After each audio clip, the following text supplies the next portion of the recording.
Hello दोस्तों। तो आज जो हम डिस्कस करेंगे ना वो जियोग्राफी का चैप्टर 2 रहने वाला है, जिसमें हम बात करेंगे कि हमारे अर्थ के अंदर में जो इंटीरियर है यानी कि हमारे अर्थ के अंदर का जो स्ट्रक्चर है वो कैसा है उसके बारे में डिस्कस करेंगे।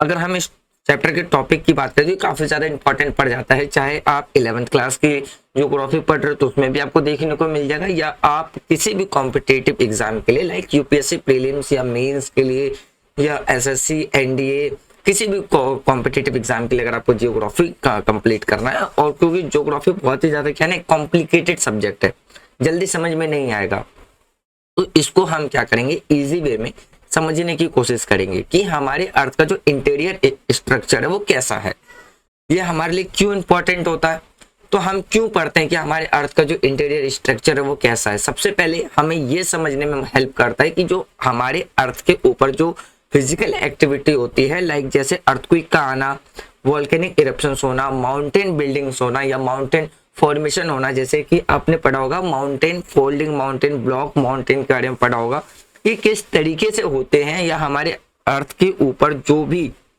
फॉर्मेशंस होता है, फिजिकल चेंजेस आते हैं वो किस वजह से आते हैं, तो ये हमें पता चलता है। किससे पता चलता है? हमारे अर्थ के इंटीरियर की वजह से ही पता चलता है। उसके बाद देखिए हमारे अर्थ का जो इंटरनल स्ट्रक्चर है, जैसे कि हम क्रस्ट की बात करते हैं, मेंटली की बात करते हैं, कोर की बात करते हैं, तो हमें इसके बारे में क्या होता है पता चलता है। नेचुरल रिसोर्सेज के बारे में पता चलता है, जैसे कि जो हमें मिनरल्स मिलते हैं, ऑयल मिलते हैं या जो नेचुरल गैसेस मिलते हैं, ये सारी चीजों के बारे में समझने में हमारी हेल्प करता है इंटीरियर ऑफ द अर्थ। इसीलिए ये हमारे लिए क्या होता है, हम इसलिए और जो हमारे हमारे अर्थ का जो इंटीरियर है उस पर हम क्या करते हैं, स्टडी करते हैं। तो होप तो आपको समझ में आ गया होगा कि हम इंटीरियर के बारे में क्यों पढ़ते हैं।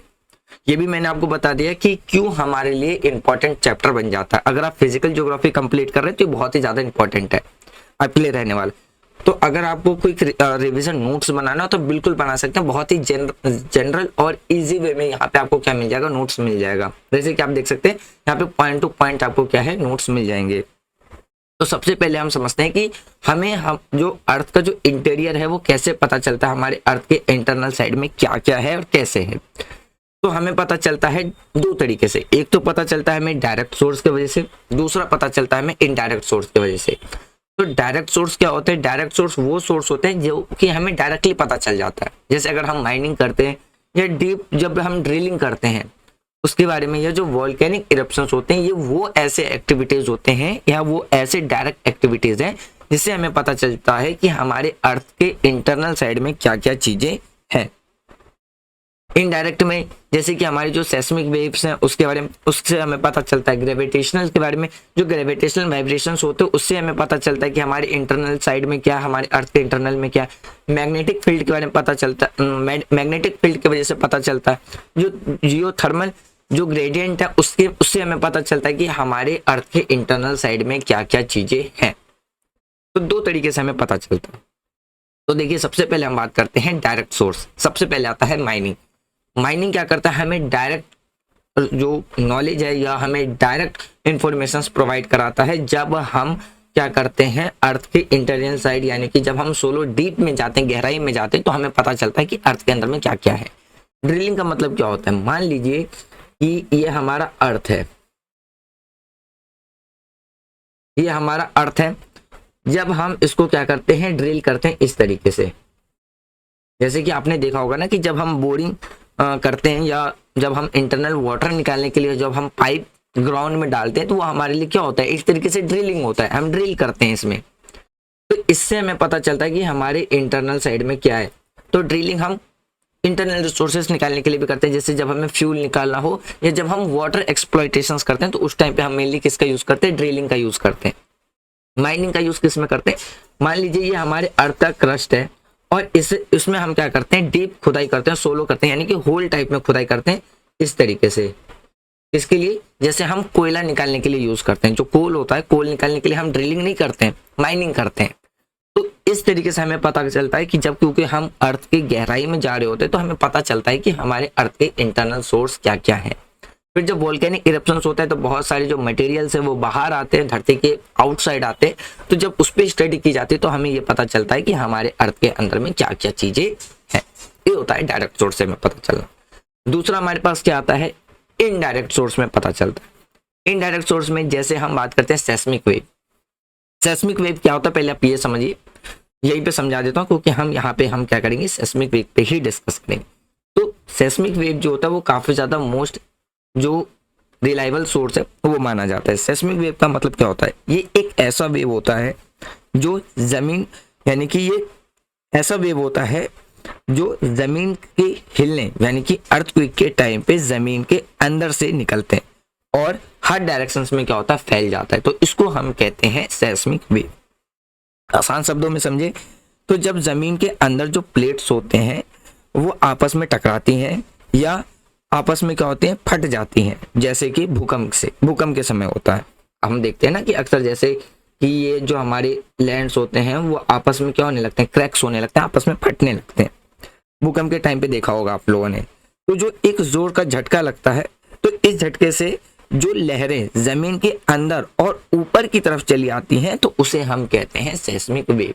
खूबसूरत कि आपको पता चल गया होगा सेस्मिक वेव हम किसे कहते हैं। फिर आता है हमारे पास ग्रेविटेशनल वाइब्रेशंस। ग्रेविटेशनल वाइब्रेशंस का मतलब देखिए, ग्रेविटेशनल का मतलब क्या होता है, जब कोई भी ऑब्जेक्ट, जब हम किसी ऑब्जेक्ट को ऊपर फेंकते हैं और वो ऑब्जेक्ट ऑटोमेटिकली अगर नीचे आता है तो वो तो हमारा ग्रेविटेशनल फोर्स हो गया। वाइब्रेशंस का मतलब क्या होता है, जो कंपन प्रोड्यूस होती है। तो ये भी हमें क्या बताता है कि हमारे अर्थ के अंदर में क्या क्या चीजें हैं, तो उसके बारे में पता चलता है। मैग्नेटिक फील्ड से भी हमें पता चलता है, जो कि जनरेट करता है, किसके द्वारा मैग्नेटिक फील्ड जनरेट होता है, जो मोल्टेन आयरन है हमारी धरती के अंदर में, तो उससे पता चलता है कि हमारे अर्थ के अंदर में क्या क्या चीजें हैं। जो थर्मल जो ग्रेडियंट है, जिसमें जो हमारी टेम्परेचर है वो क्या होती जाती है, इंक्रीज होती जाती है। तो जैसे मान लीजिए अभी तक जो साइंटिस्ट ने जो सबसे ज्यादा डीप ड्रिलिंग की है वो कितनी की है, 12 किलोमीटर के आसपास की है। तो जैसे जैसे मशीन इंटरनल साइड जाती है तो वैसे वैसे टेम्परेचर क्या होता है, या अब जैसे जैसे अर्थ के इंटरनल साइड जाओगे तो वैसे वैसे टेम्परेचर क्या होते जाता है, इंक्रीज होते जाता है। तो उसी को हम कहते हैं जियोथर्मल, जो हमारा ग्रेडियंट होता है। जैसे एग्जाम्पल के तौर पर समझिए, ये हमारा क्या है, अर्थ है। तो जैसे जैसे आप इसके डीप में आइएगा वैसे वैसे क्या होता जाएगा, यहाँ पे जो टेम्परेचर है वो इंक्रीज होता जाएगा। टेम्परेचर क्या होता जाएगा, इंक्रीज होता जाएगा। तो इसी वजह से साइंटिस्ट ने जो अभी तक सबसे ज्यादा डीप गहराई की है वो कितना किलोमीटर तक की है, 12 ही किलोमीटर तक आपको देखने को मिलेगा। तो होप सो कि आपको पता चल गया होगा इनडायरेक्ट सोर्स भी क्या है, किस तरीके से हमें इनडायरेक्ट सोर्स से क्या पता चलता है, हमारे अर्थ के इंटरनल साइड में क्या है उसके बारे में हमें पता चलता है।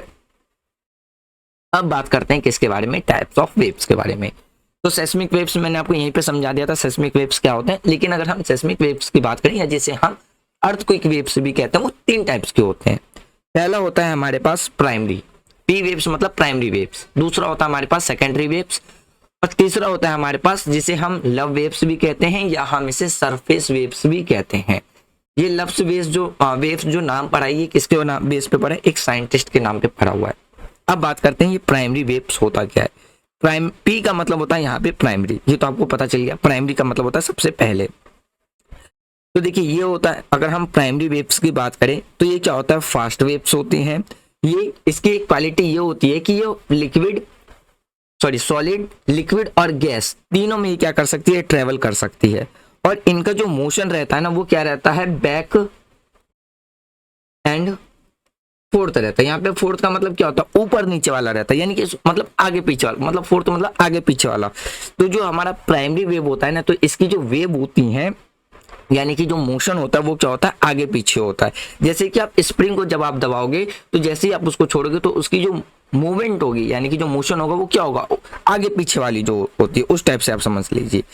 तो उसी तरीके से जो हमारा होता है प्राइमरी वेव्स होता है, ये ज्यादा जो डिस्ट्रक्शन होते हैं यानी कि ज्यादा डिस्ट्रॉय नहीं करते हैं।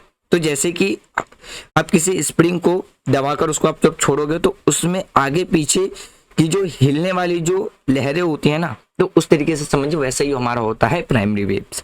उसके बाद आता है सेकेंडरी वेव्स।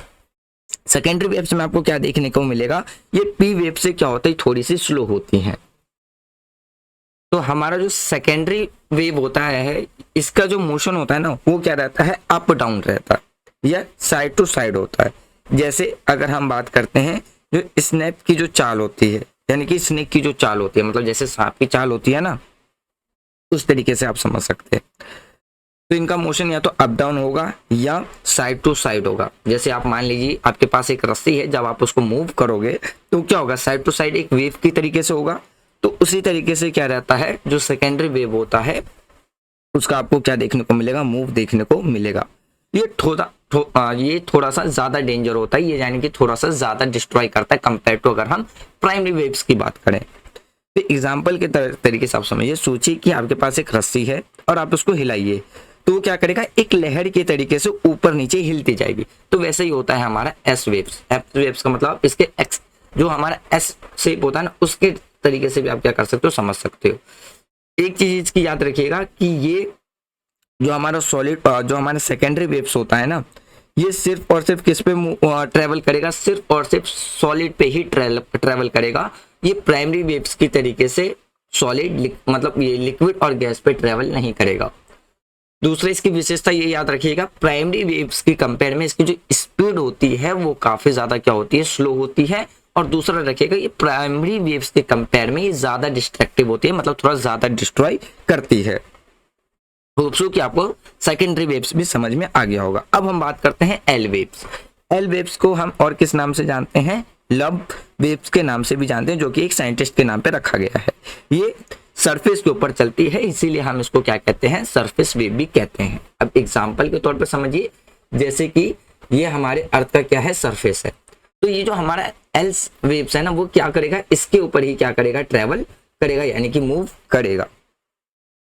ये सबसे स्लो होती है, लेकिन ये सबसे ज्यादा क्या होती है, यानी कि डिस्ट्रीब्यूशन रहती है कंपेयर टू अगर हम सेकेंड प्राइमरी वेव और सेकेंडरी वेव्स के कंपेयर में अगर हम बात करें।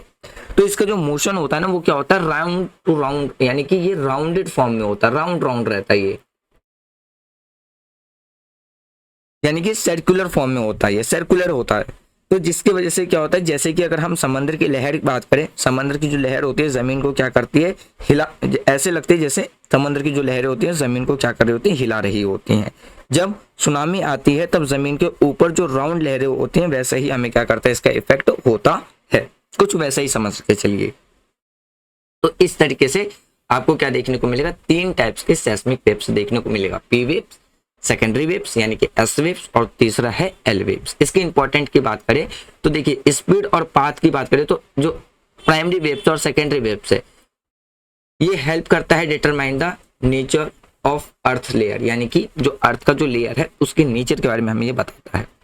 एस वेव जो होता है वो ट्रेवल नहीं करता है आउटर कोर पे, क्यों, क्योंकि जो हमारा आउटर कोर है वो लिक्विड का है। तो हमें क्या पता चलता है कि जो हमारा अर्थ का जो इनर साइड है, यानी कि जो आउटर हमारा कोर है, वो किसका है, लिक्विड का है। शैडो वेव क्या होता है, अब समझिए शैडो वेव के बारे में। शैडो वेव जो है वो किस चीज के बारे में हेल्प करती है, आइडेंटिफाई करने में हेल्प करता है जो अर्थ के अंदर में, यानी कि जो बाउंड्रीज विद इन अर्थ। अब शैडो वेव किसे कहते हैं, तो देखिए शैडो वेव का मतलब होता है जब भूकंप यानी कि जो अर्थक्वेक आता है तो उसके अंदर से जो सेस्मिक वेव निकलती हैं, यानी कि पी वेव और एस वेव। लेकिन जमीन के कुछ ऐसे एरिया होते हैं जहां ये वेव्स नहीं पहुंच पाती हैं, तो उस जगह को हम क्या कहते हैं, शैडो वेव्स कहते हैं। क्या कहते हैं, शैडो वेव्स। तो शैडो वेव्स का रीजन क्या क्या है, पहला जो एस वेव्स होते हैं, यानी कि एस शैडो वेव्स की अगर हम बात करें तो ये अर्थ के कोर का आउटर लिक्विड होता है। दूसरा पॉइंट अगर इसमें अगर याद रखिए, तो इसलिए जब एस वेव आउटर कोर तक पहुंचती है तो वो आगे नहीं जा पाती है, क्योंकि अभी हमने डिस्कस करा कि जो एस वेव होते हैं वो सिर्फ और सिर्फ किस पे ट्रेवल करते हैं, मूव करते हैं, सॉलिड पे, जबकि हमारे अर्थ का जो आउटर कोर है वो क्या है, लिक्विड है। तो जिस साइड में एस वेव नहीं पहुंच पाती है तो उसे हम एस वेव का शैडो जोन माना जाता है या बन जाता है। ये जोन अर्थक्वेक के एपिसेंटर से 103 डिग्री के दोनों तरफ आपको देखने को मिलेगा। तो टोटल यानी कि अगर हम शैडो जोन की बात करें तो 154 डिग्री आपको देखने को मिलेगा। अब आता है P shadow zone. P shadow zone क्या होता है, ये लिक्विड में ट्रेवल करती है, लेकिन उनकी जो डायरेक्शन होती है वो बिहाइंड होती है, यानी कि बैंड हो जाती है, रिफ्लेक्ट कर जाती है। तो जब वो बाइंडिंग की वजह से क्या होती है, वो कुछ एरिया ऐसे बन जाते हैं जहां पे पी वेव्स नहीं पहुंच पाती है, तो उसे हम क्या कहते हैं, पी शैडो जोन कहते हैं। तो इसका जो डायरेक्शन जो शैडो जोन देखने को मिलेगा वो कितना देखने को मिलेगा, 103 से लेकर के 142 के बीच तक में इसका क्या होता है, शैडो जोन होता है। तो इस तरीके से आप समझ सकते हैं शैडो जोन। यानी इसमें आपको क्या समझाया, एक पी शैडो जोन क्या होता है और एस वेव शैडो जोन क्या होता है। अब जो हमारे पास टॉपिक आता है, जो अगला टॉपिक है वो है स्ट्रक्चर ऑफ द अर्थ, जिसमें हम मेजर लेयर के बारे में बात करेंगे, क्रस्ट के बारे में, मेंटली के बारे में और कोर के बारे में। तो इसको समझने से पहले ना एक डायग्राम समझिए। जैसे ये हमारा अर्थ है, ठीक है। एक मिनट, अर्थ का जो स्ट्रक्चर है ना वो थोड़ा सा गलत बन गया है।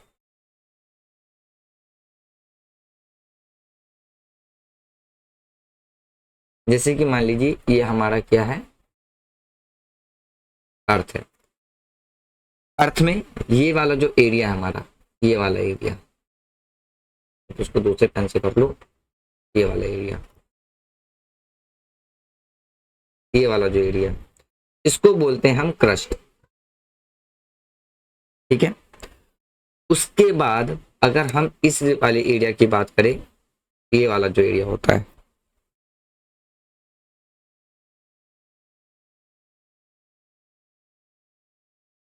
ये वाला एरिया जो रेड कलर में होता है, इस वाले एरिया को हम क्या बोलते हैं, ये होता है हमारा मेंटली। और अंदर वाला जो एरिया होता है वो होता है हमारा कोर। और कोर भी कितने टाइप्स के होते हैं, दो टाइप्स के होता है। एक होता है हमारा आउटर कोर, आउटर कोर, और दूसरा होता है हमारा इनर कोर, इनर। डायग्राम थोड़ा सा उटपटांग बन गया, समझ लीजिएगा। वैसे गूगल पे आप सर्च करोगे तो आपको बहुत सारी इससे रिलेटेड ड्राइंग मिल जाएंगे। तो सबसे पहले जो हमारा मेजर कोर आता है, मेजर कोर में हम बात करते हैं क्रस्ट। क्रस्ट क्या है हमारा, ये हमारे अर्थ का जो ऊपर वाला लेयर होता है, यानी कि ये वाला जो लेयर होता है उसे हम कहते हैं, जो आउटर मोस्ट लेयर है सॉलिड लेयर अर्थ का, उसी को हम कहते हैं क्रस्ट। इसकी थिकनेस, यानी कि अगर हम चौड़ाई की बात करें तो इसका जो कॉन्टिनेंटल क्रस्ट है, कॉन्टिनेंटल का मतलब क्या होता है, जो हमारा सॉलिड यानी कि जो लैंड वाला एरिया है, तो वो कितना देखने को मिलेगा, 35 किलोमीटर, यानी कि 35 किलोमीटर से लेकर के 70 किलोमीटर इन हिमालयास देखने को मिलेगा। इसकी जो मोटाई होती है, ओशियानिक क्रस्ट पे बात करें तो आपको कितना देखने को मिलेगा, 5 किलोमीटर देखने को मिलेगा। और इसका जो कंपोजिशन है, जो किस किस से मिलकर बना हुआ है, वो मेनली दो एलिमेंट से मिलकर बना है। एक है हमारा सिलिकॉन, दूसरा है एल्यूमिनियम। जिसको सिलिकॉन का जो हमारा वो होता है सिंबल होता है वो SI, और एल्यूमिनियम का क्या होता है AI। तो इन्हीं को शॉर्टकट में हम क्या बोलते हैं, सियाल भी कहते हैं, SIAL। उसके बाद आता है हमारे पास सेकेंड लेयर जो होता है वो होता है हमारा मेंटली। मेंटली क्या होता है, क्रस्ट के नीचे वाला लेयर होता है। और इसकी एक्सपेंड की बात करें तो वो कितना देखने को मिलेगा, 2900 किलोमीटर देखने को मिलेगा। और ये जो कंपोजिशन है, ये कि दो एलिमेंट्स, ये भी दो एलिमेंट से मिलकर बना हुआ है। किससे, एक बना हुआ है हमारा सिलिकॉन, दूसरा बना हुआ है मैग्नीशियम। तो जिसको और हम क्या कहते हैं, सीमा कहते हैं, यानी कि सिलिकॉन प्लस मैग्नीशियम। इसके अपर पार्ट की बात करते हैं, जो कंटेंट है उसको हम क्या कहते हैं, एथनोस्फेयर कहते हैं। यानी कि क्या होता है, हमारा सेमी लिक्विड होता है, जो कि सोर्स हो जाता है किसका, मैग्नीशियम का। तो हमें जो मैग्नीशियम मिलता है, जो कि हमारे लिए रिसोर्सेस है, वो हमें कहाँ मिलता है, एथनोस्फेयर पे ही मिलता है। कन्वेक्शन करंट की बात करें तो ये किसका कारण बनता है, इसी की वजह से जो हमारे प्लेट मूवमेंट होते हैं वो आपको देखने को मिलेगा। यानी कि जो हमारे प्लेट्स मूवमेंट होते हैं इसी की वजह से होता रहता है। उसके बाद आता है हमारा थर्ड लेयर, वो आता है कोर। कोर की बात करें तो ये कहाँ से स्टार्ट होता है, यानी कि जैसे ही अगर हम मेंटली के नीचे आ जाते हैं कोर के, तो वो 2900 किलोमीटर से स्टार्ट होता है और कहाँ तक जाता है, जो हमारे अर्थ का सेंटर है 6371 किलोमीटर आपको डीप में देखने को मिलेगा। ये किससे मिला हुआ है, आयरन और निकल से बना हुआ है। तो इस वजह से हम इसको क्या कहते हैं, निफी कहते हैं, NIFE। आयरन का जो सिंबॉलिक होता है वो FE होता है, और निकल का क्या होता है, NI होता है। ये डिवाइडेड होते हैं दो पार्ट में, एक होता है हमारा आउटर कोर, दूसरा होता है हमारा इनर कोर। आउटर कोर की बात करें ये लिक्विड फॉर्म में होता है, लेकिन अगर हम इनर कोर की बात करें तो ये सॉलिड फॉर्म में होता है, लेकिन इसकी जो टेम्परेचर होते हैं वो काफी ज्यादा, इसकी जो प्रेशर होती है वो काफी ज्यादा हाई होती है। टेम्परेचर की बात करें, यानी कि तापमान की बात करें, तो वो कितना देखने को मिलेगा, 6000 डिग्री सेल्सियस आपको देखने को मिलेगा। अब देखिए हम बात करते हैं किसके बारे में, अर्थक्वेक जोन के बारे में। तो अर्थक्वेक जोन क्या, मतलब अर्थक्वेक शैडो जोन क्या होता है।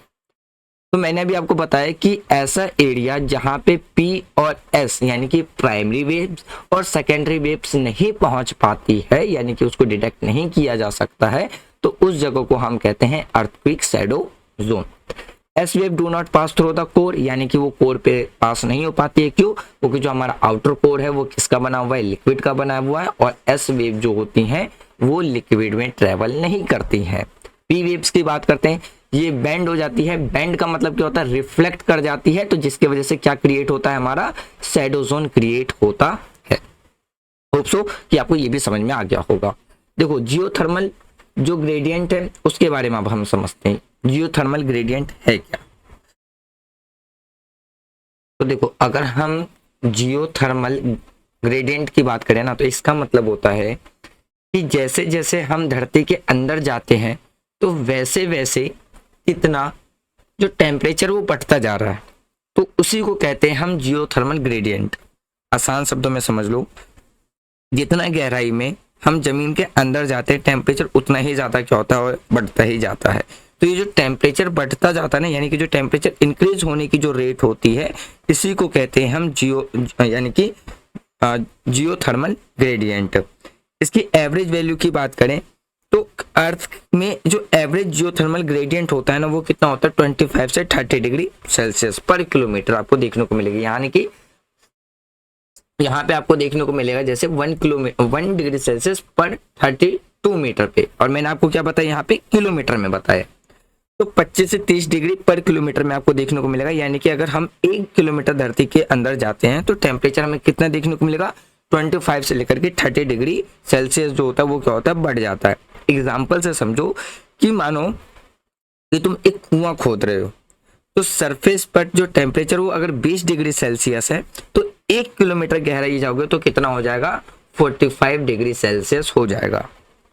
2 किलोमीटर जाओगे तो कितना हो जाएगा? 70 डिग्री सेल्सियस हो जाएगा, यानी कि 70 डिग्री सेल्सियस हो जाएगा। तो ये जो टेम्परेचर बढ़ने की जो रेट है, इसी रेट को हम कहते हैं जियोथर्मल ग्रेडियंट। इसका यूज क्या होता है? क्यों हमारे लिए जरूरी है? देखो जियोथर्मल ग्रेडियंट हमारे लिए बहुत ज्यादा जरूरी है।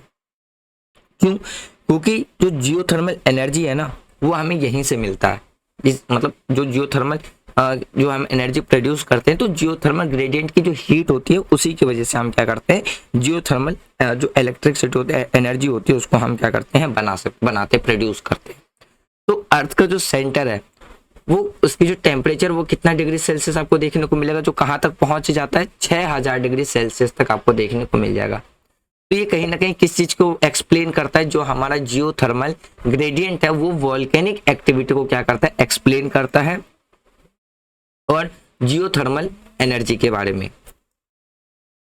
तो होप सो आपको ये समझ में आ गया होगा कि जो जियोथर्मल ग्रेडियंट है वो क्या है। अब हम कुछ सिंपल समरी टेबल देख लेते हैं अपने अर्थ के लेयर के बारे में। सबसे पहला आता है क्रस्ट। इसकी थिकनेस 5 से 70 किलोमीटर।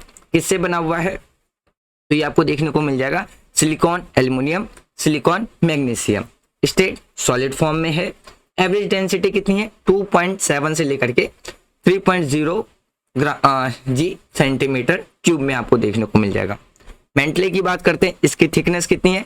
70 से लेकर के 2900 किलोमीटर। किससे बना हुआ है? तो सिलिकॉन प्लस मैग्नीशियम से मिलकर बना हुआ है। किस स्टेट में नजर आएगा? Solid plus semi liquid form में नजर आएगा। डेंसिटी 3.5 से लेकर के 5.6 G centimetre cube. Outer core, outer core की थिकनेस की बात करते हैं तो 2900 किलोमीटर से लेकर के 5100 किलोमीटर आपको देखने को मिलेगा।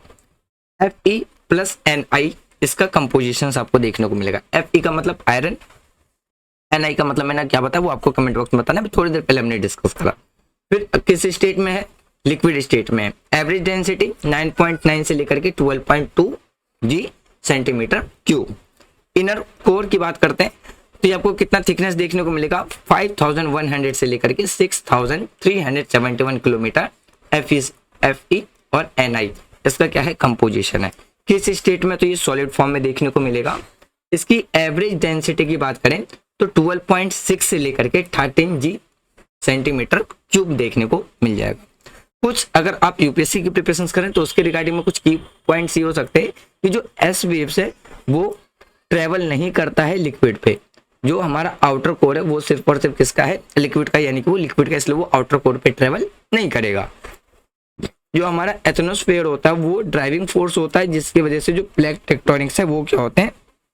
मूव करते हैं। क्रस्ट थिनेस्ट होता है और ओनली क्या होता है, ये हमारा हैबिटेबल लेयर होता है।